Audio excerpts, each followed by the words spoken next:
Programme. But for now, meet Dublin-based Fergal Breen, a technology consultant who's married to his job. Well, you can see by the 3 screens in front of me that it has a minimal impact on the way that I live. Actually, sorry, correction, 4 screens in front of me. It's almost like a kind of a clockwork commander, and the only question is who's in control. Is the technology telling me what to do at this stage, or am I still commanding it and telling it what to do? Open Chrome. Technology, as I say, minimal impact on the life. Barely use it for anything. Not a fan of the phone. Technology as an industry, it changes constantly, and I think there's a youthful outlook in that, no matter how you think of it. But keeping on top in a fast-moving industry has taken its toll. When I have my nose stuck into a screen, whether it's a mobile or a watch or typically the iPad these days, 24/7, yes, I actually do sleep with it. It's unfortunate, and you can get very concentrated. So it's all about fixing that, and we live in a day and age where that kind of technology is accessible and I can fix it very easily. Today, I'm meeting with Fergal to discuss how he plans to stem the tide. Fergal, you're going to have Botox done. Yeah. A lot of people wouldn't associate that with a man. I mean, when they know women get Botox.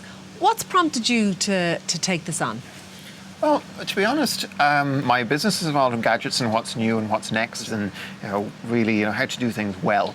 So I look at my body in the same way, and the skin is, I think, the largest organ, isn't it, that we have? It is. Yeah. So why not look after that? Why, just because I'm a boy, do I not actually get to look after it? And you've had Botox done previously. What areas of your face have you had treated?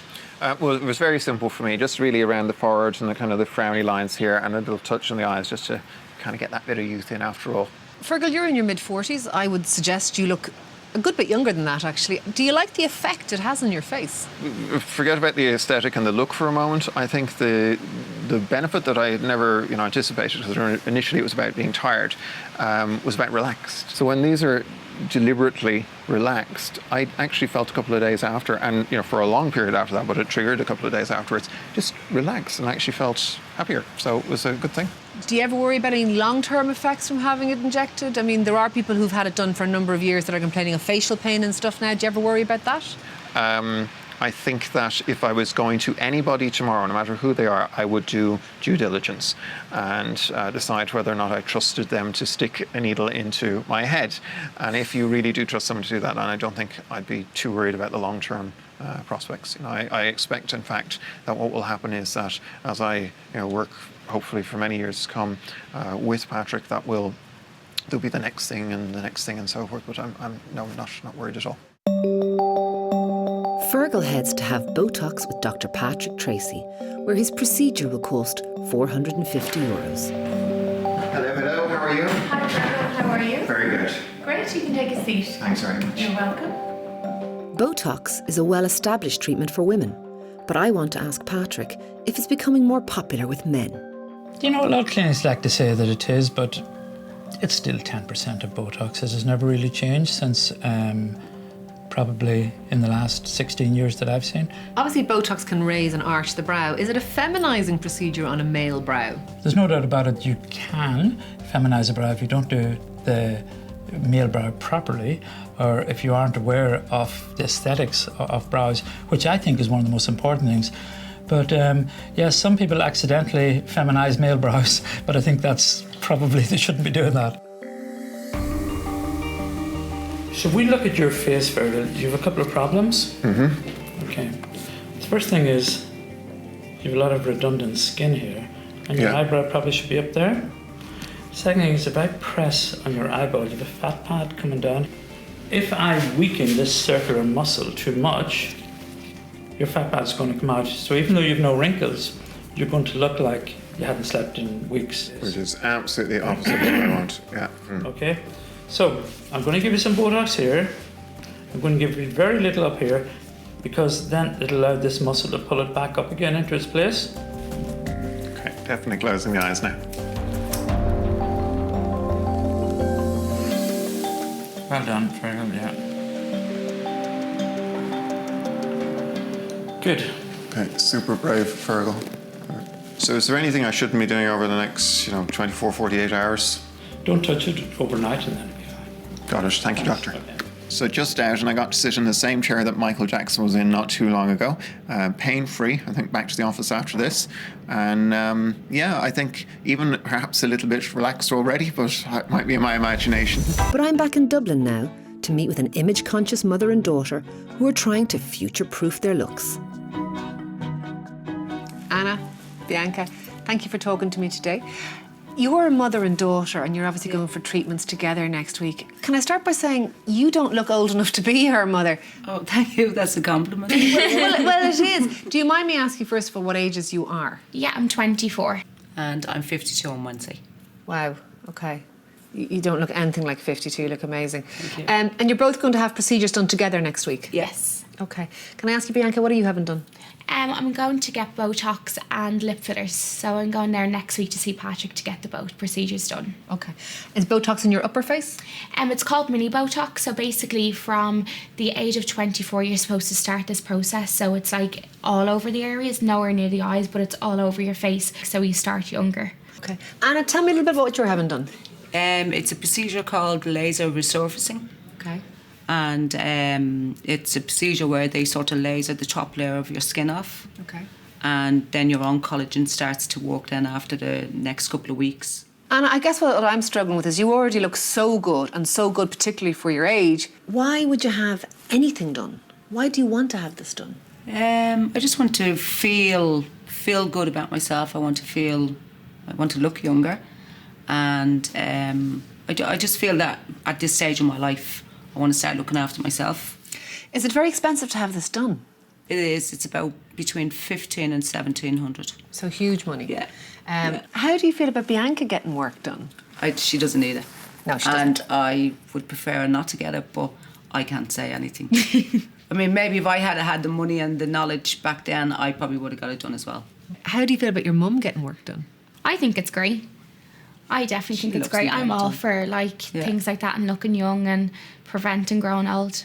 What would you say to someone who say that the lines in your face can be quite attractive, that they add to your character, they come from all the experiences that you've had, and you can't look 24 forever? That line. There you are. You could definitely try. Okay.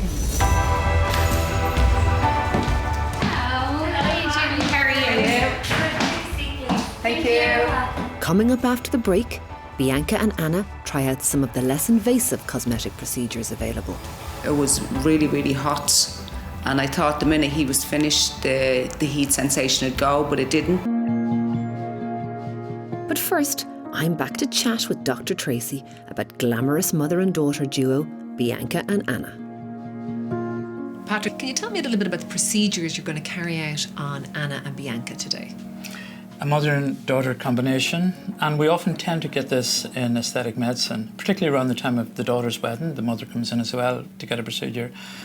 Mum is coming in to get laser resurfacing, and this is really a means of almost giving you new skin. It's doing two things. It's ablating off some of the old cells, and it's also going down into the dermis to regenerate new skin. Instinctively, that sounds a bit like a burn. Is there a risk of scarring? We've done about 4,000 procedures, and we have probably one minor case of scarring in one person. That's about it. Tell me a little bit what you're going to do to Bianca. Lip fillers and baby Botox, is that very popular now? Lip fillers have really become one of the most popular procedures, particularly in patients of the age in their early 20s, during the early courtship years. And this has become very popular as a consequence of people like Kylie Jenner and the Kardashians. Sure. So girls will come into you with Kylie Jenner on her phone and Say, ask I her. want to look like that. Yes. Wow, okay. She seems very young to me at 24. Is this nearly a preventative measure rather than treating wrinkles? If you use Botox before you get wrinkles, you don't get wrinkles. So there's a therapeutic effect and a beneficial effect. So when do you start? So whenever the wrinkles start, if somebody comes in and it's even in their mid-20s, then I don't mind doing it because they'll stay like that for the next 20 or 30 years. Patrick, we're touching on the idea of young people having it, but what do you say about that notion of an 18-year-old getting Botox for their 18th birthday? Total nonsense, you know, and it seems to be parents that do this to their kids. I would certainly be totally against it if nobody has any evidence of a line anywhere, why in God's name would you want to put a chemical into your face? Okay.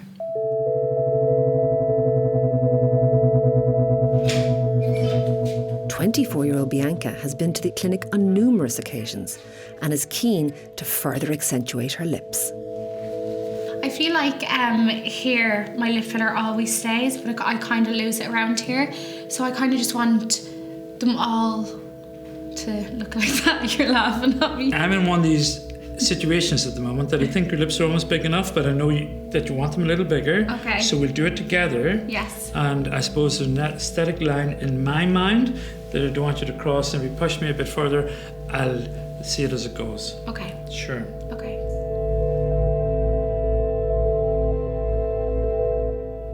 I'm going to put some in your bottom lip as well Yeah. to match.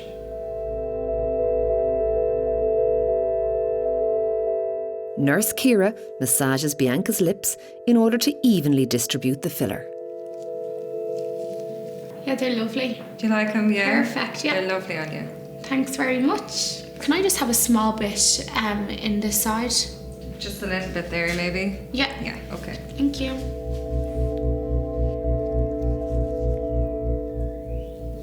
Now there. How's that, Bianca? Oh, that's perfect. Yeah. Yeah. You happy with Perfect. that? Yeah. Patrick then injects the upper half of Bianca's face with Botox, while next door, Kira applies a topical anaesthetic to Anna's skin ahead of her laser treatment. So you're having the procedure all over, Anna? I am, yeah.